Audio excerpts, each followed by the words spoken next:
অনেক দিন আগের কথা। সুন্দরপুর জঙ্গলে বাস করত এক শিয়াল এবং এক বাঘ। শিয়াল ছিল খুব চালাক স্বভাবের, আর বাঘ ছিল একটু বোকা। শিয়াল চাইতো জঙ্গলের কোন পশু প্রাণীকে কিভাবে জব্দ করা যায়, কিন্তু শিয়ালের সাথে বাঘের কখনোই মিল ছিল না। শিয়াল বাঘকে খুব জব্দ করত। তো একদিন শিয়াল বলল, অনেক দিন ধরে কাউকে কোনো জব্দ করতে পারছি না। আমার গা তো কসমস করছে, কিন্তু কাকে জব্দ করা যায় পেয়েছি, বাঘ মামা। বাঘ মামার সাথেই ভালোই মজা করা যাবে। যাই, এক্ষুনি বাঘ মামার কাছে যাই। এই বলে শিয়াল মাথায় দুষ্টু বুদ্ধি নিয়ে বাঘের কাছে গেল আর গিয়ে বলল, বাঘ মামা, বাঘ মামা, চলো না কোথাও থেকে ঘুরে আসি। আজ সারাদিন শুধু ঘুরবো, মজা করব, শিকারও ধরবো। কত মজা হবে। তুমি কিন্তু না করবে না, এই বলে দিলাম। হ্যাঁ। আরে শিয়াল ভাগ্নে, তুমি যেই কথাই বলছো না কেন, আমি কি তোমার কথায় না করছি? চলো ভাগ্নে, এক্ষুনি বেরিয়ে পড়ি। এই বলে শিয়াল ও বাঘ বেরিয়ে পড়ে। আর শিয়াল মনে মনে বলে, বাঘ মামা, দাঁড়াও, তোমাকে আজ মজা দেখাবো। শিয়াল আগে থেকেই বুদ্ধি বের করে রেখেছিল। সে তার পুরনো গর্ত ছেড়ে একটা নতুন গর্ত খুঁজে বের করেছে। সেই নতুন গর্তের পাশে একটা কুয়ো ছিল। আর শিয়াল বলতে লাগলো, এই তো একটা নতুন মতলব পেয়েছি। যাই, এক্ষুনি কাজে লেগে পড়ি। তো শিয়াল নদীর ধারে একটা মাদুর দেখতে পেয়ে সেটাকে টেনে তার বাড়িতে নিয়ে আসে। আর সেই কুয়োর মুখের ওপর মাদুরটি বিছিয়ে দিল। বিছিয়ে দিয়ে বাঘকে গিয়ে বলল, বাঘ মামা, আমার নতুন বাড়ি দেখতে গেলে না? শুনে বাঘ তখনই তার নতুন বাড়ি দেখতে গেল। শিয়াল তাকে সেই কুয়োর মুখে বিছানো মাদুরটা দেখিয়ে দিল আর বলতে লাগলো, বাঘ মামা, তুমি একটু বসো, আমি জল খাবার নিয়ে আসি তোমার জন্য। এই বলে বাঘ জলখাবারের কথা শুনে খুব খুশি হয় আর লাফিয়ে সেই মাদুরের উপর বসতে গেল আর অমনি কুয়োর ভিতরে গেল। তখন শিয়াল বলল, হে হে হে, খুব বেশি করে জল খাও, একটুও রেখো না যেন। কিন্তু সেই কুয়োর ভিতরে বেশি জল ছিল না, তাই বাঘ তাতে ডুবে মারা যায়নি। সে খুবই ভয় পেয়েছিল, কিন্তু শেষে অনেক কষ্টে উঠে এলো। আর তার পাশে এক গাছে এক কাক বসেছিল। কাকটি বলতে লাগলো, আমি কখন থেকে তোমাদের কাণ্ড কারখানা দেখছি। বাঘ মামা তোমাকে কিনা কুয়োর মধ্যে জল খাবার দিল। শিয়াল তো অতিথি আপ্যায়ন করতে ভালোই জানে দেখছি। এই বলে বাঘ রেগে গিয়ে বলল, চুপ কর পুচকে কাক, কোথায় তুই? আমাকে বলে দিবি। তা না করে তুই গাছের ডালে বসে বসে দেখছিস আর জোরে জোরে হাসছিস। তার আগে বল, শিয়াল কোথায় গেছে দেখেছিস? বাঘ মামা সে তো পালিয়েছে, কিন্তু কোথায় গেছে তা তো জানি না। বাঘ শিয়ালকে খুঁজতে থাকে আর বিড়বিড় করে বলতে থাকে, কোথায় গেলি রে শিয়ালের বাচ্চা? দাঁড়া, আজ তোকে মজা দেখাচ্ছি।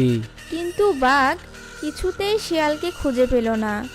তারপর বাঘের ভয়ে শিয়াল বাড়িতেও আসতে পায় না আর খাবার খুঁজতেও বের হয় না।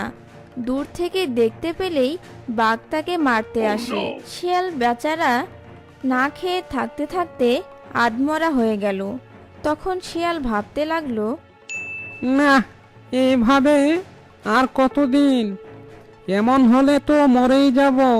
তার চেয়ে বাঘ মামার কাছে যাই না কেন, দেখি যদি তাকে খুশি করতে পারি। এই মনে করে শিয়াল গেল বাঘের সঙ্গে দেখা করতে। তার কিছুক্ষণ পর বাঘের ডেরায় পৌঁছালো আর বাঘকে ভয়ে ভয়ে ডাকতে লাগলো। মামা, ও মামা। কে রে?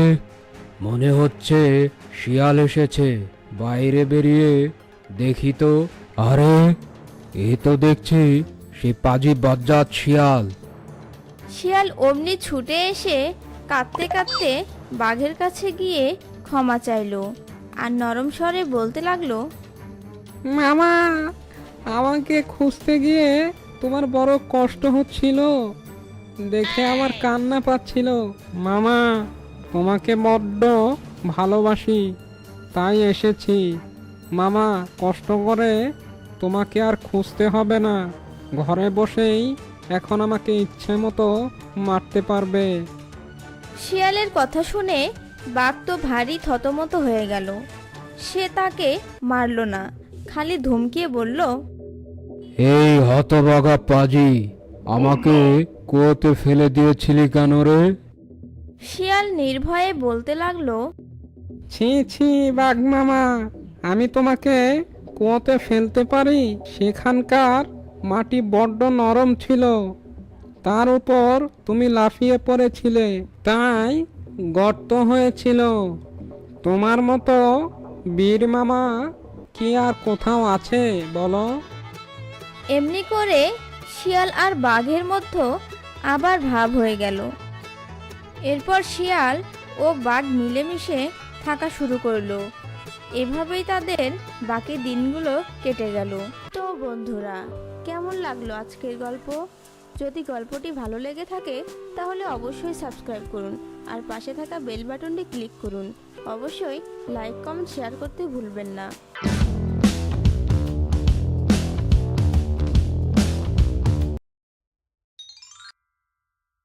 একদিন এক কুমির এক নদীতে সাঁতার কাটছিল। সাঁতার কাটতে কাটতে একটি মাছ ধরেছিল। সেই মাছটিকে নিয়ে কুমির তার বাসায় গেল আর গিয়ে তার বউকে বলল, কই গো গিন্নি, এই মাছটা একটু মানুষের মতো রান্না করো তো। মাছের মাথাটা আমাদের ছেলে বিল্লুকে দিবে। আজ একটা মাছ নিয়ে এসেছো কেন? আর বলো না, এমনিতেই এখন সব খালবিল শুকিয়ে গেছে, এখন মাছ ধরা অনেক কষ্ট। বাবা, আমি তো বড় হয়ে গেছি, আমি কাল থেকে একাই মাছ ধরতে যাব। কুমিরের ছানার এমন কথা শুনে কুমির এবং তার বউ খুব খুশি হলো। শুনলে গিন্নি, আমাদের ছেলে বিল্লু কি বললো? তুই কি মাছ ধরতে পারবি? হ্যাঁ মা, আমি পারবো। তাহলে ঠিক আছে বেটা, কাল তুই যাস, তোকে তো সবকিছুই শিখতে হবে। এই কথা শুনে কুমিরের ছানা খুশিতে লাফাতে থাকে। হা হা হা হা হা হা। হা হা হা হা হা। পরের দিন সকালে কুমির ছানা খুব আনন্দে নাচতে নাচতে নদীতে এলো মাছ ধরতে। কুমিরের ছানা নদীতে নেমে মাছ ধরার চেষ্টা করছিল। ঠিক তখনই সেই নদীর পাশ দিয়ে যাচ্ছিল এক শিয়াল এবং শিয়ালটি নদীর মধ্যে কুমির ছানাকে দেখতে পেল। এই দেখে শিয়াল এক বড় পাথরের পিছনে লুকিয়ে থাকলো আর বলতে লাগলো, চাঁদ উঠেছিল গগনে, আরে এটা তো ভোলারামের ছেলে, একা একা মাছ ধরতে এসেছে নাকি? এই কচি বেটাকে তো যে করেই হোক খেতে তো হবেই, কুমিরের মাংস তো কখনো খাইনি। এই বলে সেখানে কুমিরও চলে আসে এবং শিয়ালকে দেখে বলে, কি হে শিয়াল পণ্ডিত, এমন করে কি দেখছো আর বিড়বিড় করছো যে? শিয়ালটি তখন কুমিরের সামনে এলো। এই তো তোমার ছেলেকে দেখছিলাম, ও তো অনেক বড় হয়ে গেছে, একা একা দেখছি মাছ ধরছে। হ্যাঁ, বড় আদরের বাচ্চা আমার, ও আজকে একা একা মাছ ধরবে, তাই চলে এসেছে। এ কথা বলে শিয়াল তখন মনে মনে ভাবে, এই তো সুযোগ, একদিন না একদিন তোর বেটাকে খাবই, তোরা তখন কেউ টের পাবি না। কি হলো, কি ভাবছো তুমি? না না, কিছু না। বলি কি, তোমার ছেলে তো বড় হচ্ছে, ওকে লেখাপড়া শিখিয়ে মানুষ করার ইচ্ছে আছে, নাকি তোমাদের মতো মূর্খ বানাবে? তাই তো, এটা তো কখনো ভাবিনি। আমি ওকে কাল থেকে তোমার কাছে লেখাপড়া শেখাতে পাঠাবো। কুমিরের এমন কথা শুনে শিয়াল অনেক মনে মনে খুশি হয়। এসো আমার সাথে শিয়াল, আমার ছেলের সাথে দেখা করিয়ে দিই। কই রে বিল্লু, এদিকে আয় তো দেখি। তখন কুমিরের ছানা তাদের সামনে চলে আসলো। কি হয়েছে বাবা?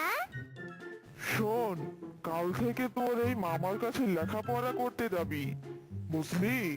তোকে মানুষের মতো মানুষ হতে হবে। মানুষ? লেখাপড়া করে আবার মানুষ হওয়া যায় নাকি? আমি পড়বো না, আমি চললাম। এই কথা বলে বাচ্চা কুমির সেখান থেকে চলে যায়। আরে কি হলো, শুনে যা এদিকে। আরে থাক থাক, দেখবে ও কাল থেকে আমার কাছে পড়তে আসবে। ঠিক আছে, আমি এবার যাই, জলে গাটা একটু ডুবিয়ে আসি। এই বলে কুমির সেখান থেকে চলে গেল। কুমির চলে যাওয়ার পর শিয়াল তখন বলে,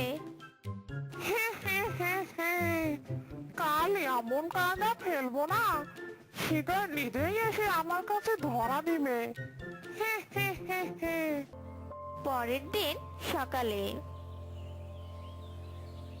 কিরে বিল্লু, সকাল তো হয়ে গেল, পড়তে যাবি না? না, যাবো না। ওই শিয়ালকে আমার ভালো লাগে না।